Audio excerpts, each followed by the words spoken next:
Welcome student. देखिए, अब मैं आप लोग को यूनिफॉर्म सर्कुलर मोशन के बारे में बताऊंगा। ये यूनिफॉर्म सर्कुलर मोशन होता क्या है, ध्यान से समझ लीजिए। इसकी डेफिनेशन ये कह रही है, motion of an object is said to be uniform circular motion if it moves on a circular path with constant speed. कोई भी ऑब्जेक्ट एक सर्कुलर पाथ में मूव कर रही है एक कांस्टेंट स्पीड से, ठीक है ना। मतलब इसका स्पीड मान लो 20 किलोमीटर पर आवर्स है, तो 20 किलोमीटर पर आवर्स की रफ्तार से ही ये मूव कर रही है कॉन्स्टेंटली। एक यूनिफॉर्म सर्कुलर मोशन कहलाता है, ठीक है। तो ये इसकी डेफिनेशन है। तो कोई भी ऑब्जेक्ट यदि सर्कुलर पाथ में मूव कर रही है और जिस स्पीड से मूव कर रही है वो स्पीड कांस्टेंट है, कांस्टेंट मतलब फिक्स्ड मतलब यूनिफॉर्म, तो उसे हम लोग कहेंगे यूनिफॉर्म सर्कुलर मोशन, ठीक है। तो सर्किल में मूव कर रही है तो सर्कुलर मोशन, और कांस्टेंट स्पीड से मूव कर रही है तो यूनिफॉर्म सर्कुलर मोशन, ठीक है। ये समझ में आ रही बात। अच्छा, ये तो डेफिनेशन है इसकी, आप लिख लेंगे, ये अंडरलाइन कर दिया मैंने, ठीक है। और इसके एग्जांपल्स भी हम लोग देखेंगे। एग्जांपल के लिए मोशन ऑफ आर्टिफिशियल सैटेलाइट।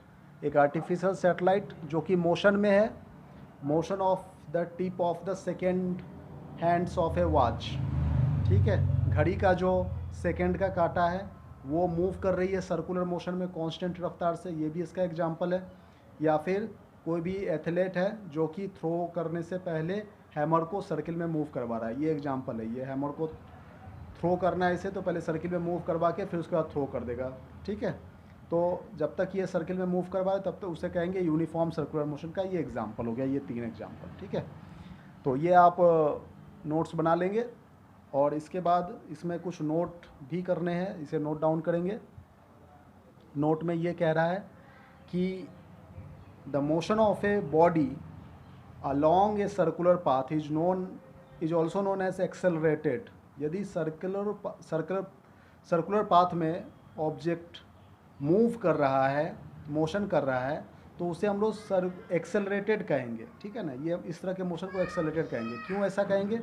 क्योंकि जो मोशन हो रहा है उसकी डायरेक्शन चेंज हो रही है। भले ही इसकी स्पीड जो है वो फिक्स्ड हो, 20 किलोमीटर पर आवर्स ही हो, लेकिन प्रत्येक पॉइंट पर इसकी डायरेक्शन चेंज हो रही है। देखिए, इस पॉइंट पर यहाँ पे जा रही है, इस पॉइंट पर यहाँ जा रही है, इस पॉइंट पे यहाँ जा रही है, तो सभी पॉइंट पे डायरेक्शन जो है वो चेंज हो रही है। तो यदि डायरेक्शन भी चेंज हो रही है तो इसका मतलब वेलोसिटी चेंज हो रही है, ठीक है। तो उसको हम लोग एक्सेलरेटेड मोशन कहेंगे। एक्सेलरेशन कहने का मतलब क्या होता है कि आइदर मैग्नीट्यूड चेंज हो या फिर डायरेक्शन चेंज हो। मैग्नीट्यूड मतलब मान लो 20 मीटर की रफ्तार से जा रही है, कभी 30, कभी 40, कभी 15, कभी 80, मतलब इरेगुलर स्पीड से मूव कर रही है, तो भी ये एक्सेलरेटेड मोशन कहलाएगा।